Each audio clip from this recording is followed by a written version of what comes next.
Welcome to this week's End of Days Update, coming to you from Tulsa, Oklahoma.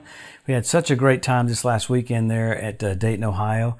Had a wonderful time. We did a movie for Ghost Protocol movie week. So fun, man. They had the interior set up like a movie theater, popcorn everywhere. It was so fun. Then we had board meetings Monday and Tuesday, so just got off the plane. And so this weekend, if you're anywhere near Stockton, California, we'll be at Harvest Bible Church Saturday morning, 9 to noon, and then Sunday morning. And we'll have a great time getting into the Word. So come join us if you can, and we'll have a great time. So we're coming to you every week to look at the different things that point to the coming of the Lord. And we talk about it every week because the second coming of the Lord is super signs everywhere. You got 70 some odd signs. Amazing, all the information in the Bible about it. But the rapture is signless. It was the mystery, just like the church age was a mystery. So you can't get your rapture doctrine out of the Gospels. Make sure if you look at all the Gospel verses, it's only talking about the second coming. So many people on TV put those Gospel scriptures onto us like the rapture, and you feel like you don't qualify but you do. After the resurrection, you're Him.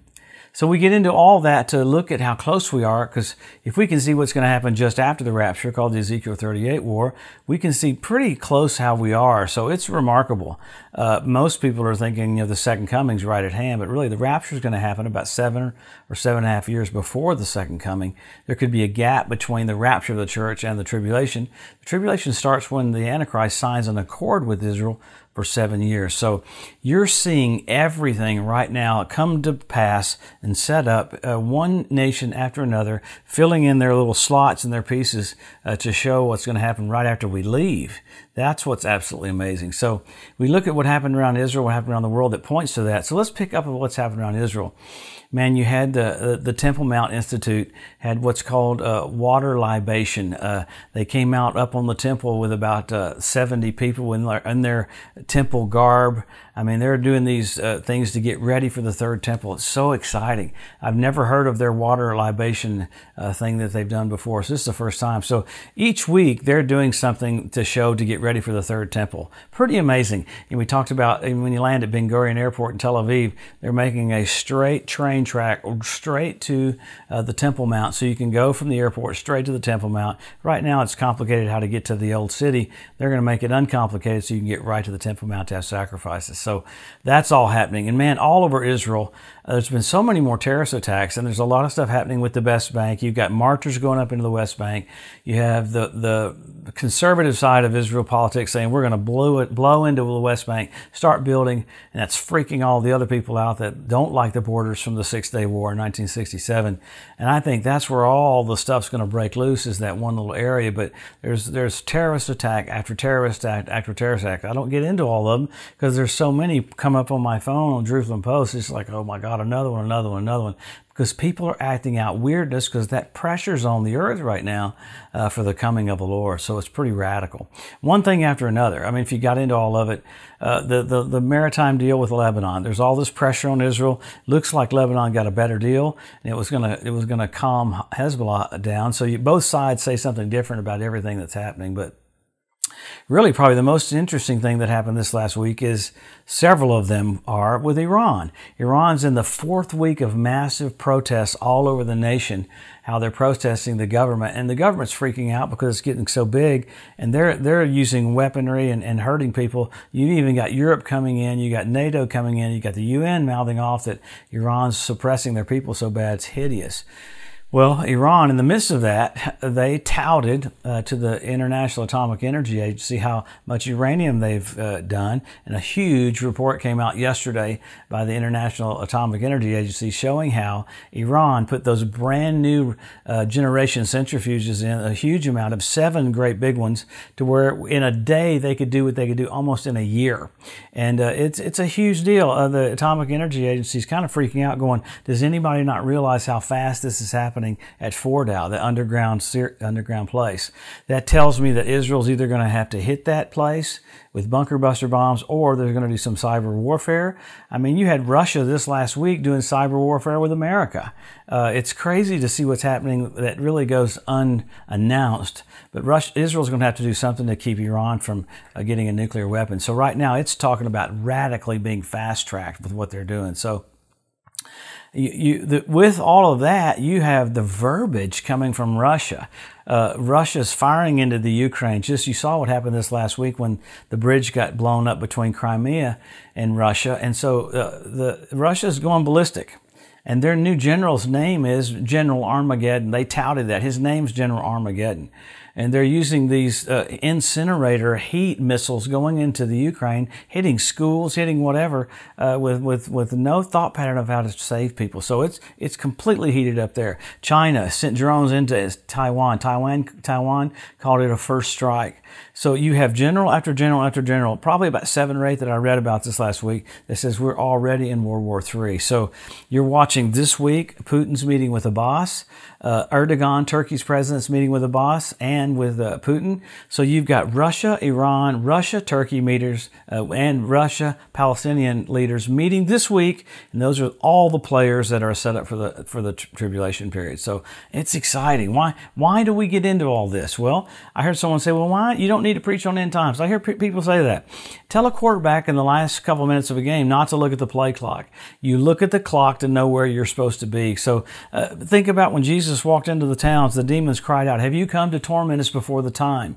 They knew they were going to be tormented, but Jesus was on a schedule and he was early. If demons could know the schedule, how much more the church? Why would we need to do that? You make changes. All of this is because he loves you so much. He wants you happy, wants you hopeful. So we have all this stuff happening, and I'm probably missing 3 or 4 things that were big this week because of the stuff with Iran and their missiles and stuff. So you've got even Iran's drones that are not working very well in Russia. So Russia's getting pressured in and pushed into maybe using tactical nuclear weapons and regular nuclear weapons. So we shouldn't be afraid. Well, Jesus said, lift up your heads, your redemption is drawing nigh. So exciting, exciting, exciting that everything that you're seeing is what the Bible said thousands of years ago, and you're living in that window when it's coming to pass. So let's look at the scripture that proves that out even more. Number 1, Israel made a nation. Number 2, Jerusalem won back. Then you got the Hebrew language restored. You got the Ethiopian Jews brought back. You got the fertility of the land of Israel. You got the revival of the Roman Empire. You've got the Temple Mount Institute ready to start having sacrifices. Even what they did today, amazing. Then you have the interesting things like you had foxes show up on the Temple Mount. You had fish show up in the Dead Sea. My favorite I talk about each week is the Dead Sea turning blood red where Sodom and Gomorrah was on the Day of Atonement. Amazing. So you have all these things, natural things happening. I forgot to talk about it, NASA. Remember last week, they fired that spacecraft into the asteroid, and there was no report of what happened. Yesterday, the report came out last night that it did divert the asteroid off of its course. So that's pretty wild. So you have all those things happening, and you have the ritual baths around the Temple Mount fill up with water. You had 5 red heifers come to the land 2 weeks ago. All that stuff is set up because this is what we'll be needing to see right for the coming of the Lord. And those things are playing out. You have 170 different species of predatory birds start showing up on the land. After the Ezekiel 38 war, God calls on the fowl of the air to clean the land up. And then 7 years later at the Battle of Armageddon, he calls on the fowl of the air to clean the land up again. So you've got the cleanup crew in position. You've got Russia in position. You've got Turkey in position. You've got fish in position. You've got the Temple Mount in position. All these groups are getting into position because Jesus is just about to come. So what's the church doing? We hustle. We don't fit church into our life. It is our life. What do we do? Help our local church. Help our local pastor. This is it. I hear people go, well, this couldn't be it. Well, no, there's never been a generation with all these signs. I hear people go, these signs have happened before. Nope, never. It's a very, very, very unusual time. We're blessed. So you've got signs. Men will be lovers of themselves. We had Jupiter this last week be as close to the earth as it can be, and that's a king planet, so the king is near. You've got the planetary things are just amazing. Blood red moons a few years ago on Passover and Tabernacles. That's pretty wild because that's called a tetrad, 4 in a row. When's the last time that happened 4 in a row on Passover and Tabernacles? 1967 when Jerusalem was won back. 1948 when Israel was made a nation, and 1492 at the Edict of Expulsion when the Jews were kicked out of Spain. So remarkable. The heavens begin to talk about and preach to us something's coming.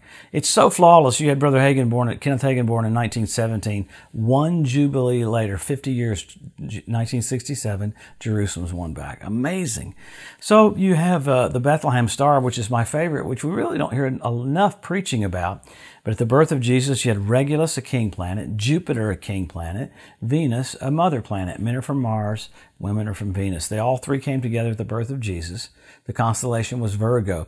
You had Regulus, Regulus, a planet, did retrograde motion. Looks like it's going backwards, but it's going back and forth, crowning Jupiter, because a king was born. Ah, the King of Kings, Lord of Lords, Shepherd and the Bishop of our souls, the brightness of the glory of God, the firstborn from the dead, the one who was and is to come. The whole earth is full of His glory. We're about to see the King. It amazes me how low-key it is, how quiet it is, but that's kind of the way it always is in Scripture. Remember at the first coming of the Lord, you had Anna and you had Simeon, you had Elizabeth, Zacharias, you had a few people that knew. Oh, come on, He wants the world to know He's about to come back. Now, there's going to be a 7-year period of pressure putting on the earth to get people to get that. But before we're raptured, let's have all the more of a harvest as we can. So, man, have a great time enjoying your life, knowing you're about to see Jesus face to face. Wow. We're so thankful that He died for us, thankful that He was raised from the dead. Our life should focus and revolve around our appreciation and honoring of the King of Kings and Lord of Lords, Jesus. Hey, we'll see you next Wednesday. We'll see what's happened. There'll be a lot of interesting things that lead up to His return. So have a great, wonderful week. We'll see you then.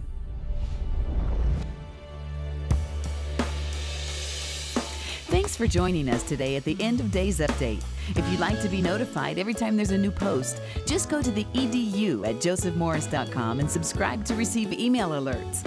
If these posts and updates have been a blessing to you, please consider making a one-time donation to help get the message out, or even becoming a monthly partner with Joseph Morris Ministries.